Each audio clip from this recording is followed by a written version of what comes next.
Talk about what Donald Trump left us.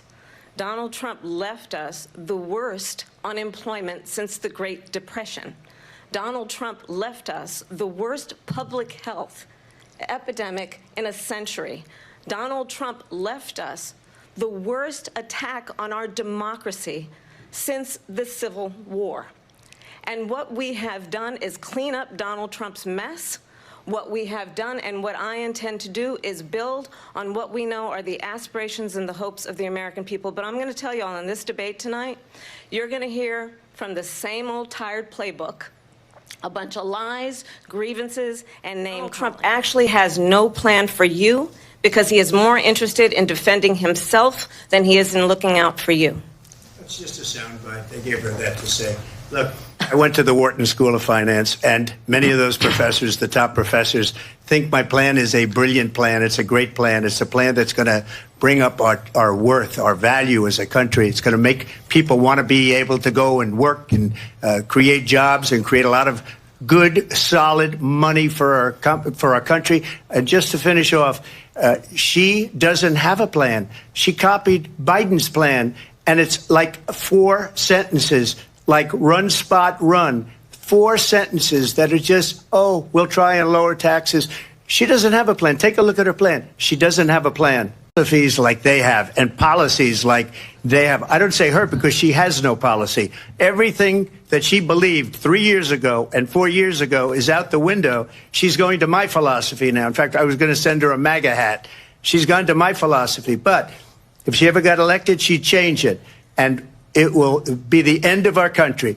She's a Marxist. Everybody knows she's a Marxist. Her father's a Marxist professor in economics, and he taught her well.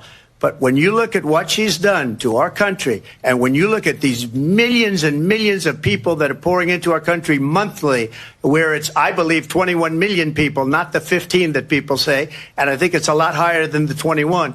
That's bigger than New York State pouring in. And just look at what they're doing to our country. They're criminals. Many of these people coming in are criminals. And that's bad for our economy, too. And I'm going to actually do something really unusual, and I'm going to invite you to attend one of Donald Trump's rallies, because it's a really interesting thing to watch. You will see during the course of his rallies, he talks about fictional characters like Hannibal Lecter. He will talk about windmills cause cancer.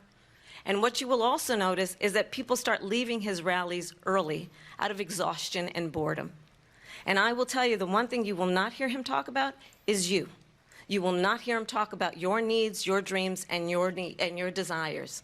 All over the world, crime is down. All over the world except here. Crime here is up and through the roof. Despite their fraudulent statements that they made, crime in this country is through the roof. And we have a new form of crime. It's called migrant crime. And it's happening at levels that nobody thought possible. President Trump, as you know, the FBI says overall violent crime is actually coming down in this country. But Vice President Harris, the FBI they were defrauding statements. They didn't include the worst cities. They didn't include the cities with the worst crime. It was a fraud, just like their number of 818,000 jobs that they said they created turned out to be. And if you want to really know the inside track on who the former president is, if he didn't make it clear already, just ask people who have worked with him. His former chief of staff, a 4-star general, has said he has contempt for the Constitution of the United States. His former national security advisor has said he is dangerous and unfit. His former Secretary of Defense has said the nation, the republic, would never survive another Trump term. The values I bring to the importance of home ownership, knowing not everybody got handed $400 million on a silver platter and then filed bankruptcy 6 times, is a value that I bring to my work. You talk about the Capitol.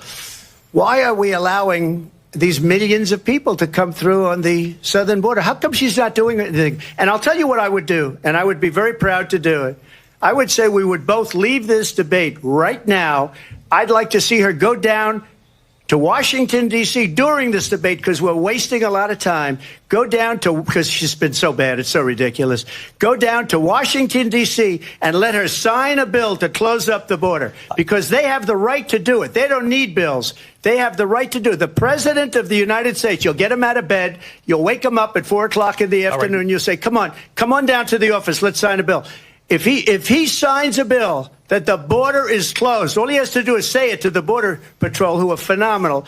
If they do that, the border is closed. When she mentions about Israel, all of a sudden, she hates Israel. She wouldn't even meet with Netanyahu when he went to Congress to make a very important speech. She refused to be there because she was at a sorority party of hers. She wanted to go to the sorority party. She hates Israel. If she's president, I believe that Israel will not exist within 2 years from now. And I've been pretty good at predictions, and I hope I'm wrong about that one. She hates Israel. At the same time, in her own way, she hates the Arab population because the whole place is going to get blown up. Arabs, Jewish people, Israel will be gone. It would have never happened. Iran was broke under Donald Trump. Now Iran has $300 billion because they took off all the sanctions that I had. Iran had no money for Hamas or Hezbollah or any of the 28 different spheres of terror. And they are spheres of terror, horrible terror. They had no money. It was a big story, and you know it. You covered it very well, actually. They had no money for terror. They were broke.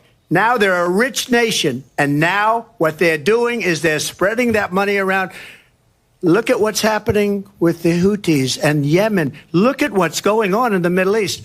This would have never happened. I will get that settled and fast, and I'll get the war with Ukraine and Russia ended. If I'm president-elect, I'll get it done before even becoming president. It is very well known that Donald Trump is weak and wrong on national security and foreign policy. It is well known that he admires dictators, wants to be a dictator on day one, according to himself. It is well known that he said of Putin that he can do whatever the hell he wants and go into Ukraine. It is well known that he said when Russia went into Ukraine, it was brilliant. It is well known he exchanged love letters with Kim Jong-un. And it is absolutely well known that these dictators and autocrats are rooting for you to be president again because they're so clear they can manipulate you with flattery and favors. And that is why so many military leaders who you have worked with have told me you are a disgrace. That is why we understand that we have to have a president who is not consistently weak and wrong on national security, including the importance of upholding and respecting in highest regard our military. And we have a president that we don't even know if he's... Where is our president? We don't even know if he's a president. And just to clarify they here... They threw him out of a campaign like a dog. We don't even know. Is he our president? But we have a president, Mr. President, that doesn't know he's alive. Your time. Putin would be sitting in Kyiv with his eyes on the rest of Europe, starting with Poland. And why don't you tell the 800,000 Polish Americans right here in Pennsylvania how quickly you would give up for the sake of favor and what you think is a friendship with what is known to be a dictator who would eat you for lunch. Donald Trump, when he was president, negotiated one of the weakest deals you can imagine. He calls himself a deal maker. Even his national security advisor said it was a weak, terrible deal. And here's how it went down. He bypassed the Afghan government. He negotiated directly with a terrorist organization called the Taliban. The negotiation involved the Taliban getting 5,000 Taliban terrorists released. And get this, and the president at the time invited the Taliban to Camp David, a place of storied significance for us as Americans, a place where we honor the importance of American diplomacy. She is Biden. You know, she's trying to get away from Biden. I don't know the gentleman, she says. She is Biden. The worst inflation we've ever had, a horrible economy because inflation has made it so bad. And she can't get away with that. Thank you. Your time is up. I want to respond to that, though. I want to just respond briefly. Clearly, I am not Joe Biden, and I am certainly not Donald Trump. And what I do offer is a new generation of leadership for our country, one who believes in what is possible, one who brings a sense of optimism about what we can do instead of always disparaging the American people I believe in what we can do to strengthen our small businesses, which is why I have a plan. Let's talk about our plans and let's compare the plans. I have a plan to give startup businesses $50,000 tax deduction, to pursue their ambitions, their innovation, their ideas, their hard work. I have a plan, $6,000 for young families for the first year of your child's life, to help you in that most critical stage of your child's development. I have a plan that is about allowing people to be able to pursue what has been fleeting in terms of the American dream by offering a help with down payment of $25,000 down payment assistance for first-time home buyers. That's the kind of conversation, I believe, David, that people really want tonight, as opposed to a conversation that is constantly about belittling and name-calling. Let's turn the page Vice President and move Harris, forward. Thank you. Let's turn to policy. President Trump, we have to move on. President Trump.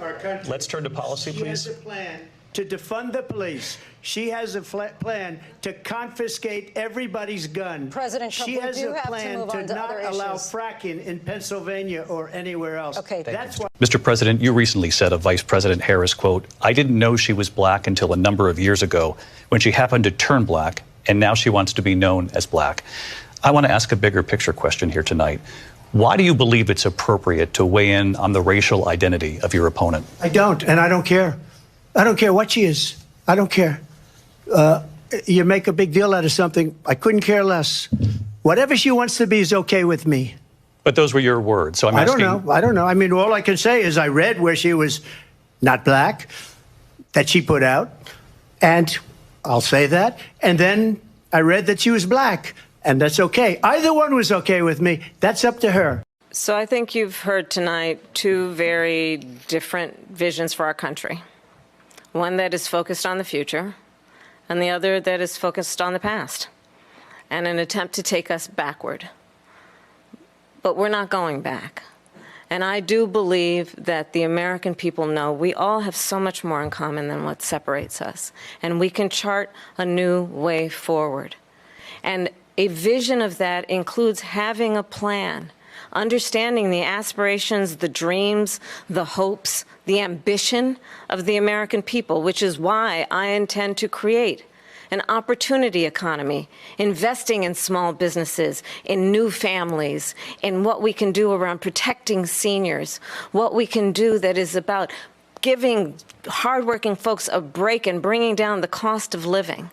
I believe in what we can do together that is about sustaining America's standing in the world and ensuring that we have the respect that we so rightly deserve, including respecting our military and ensuring we have the most lethal fighting force in the world.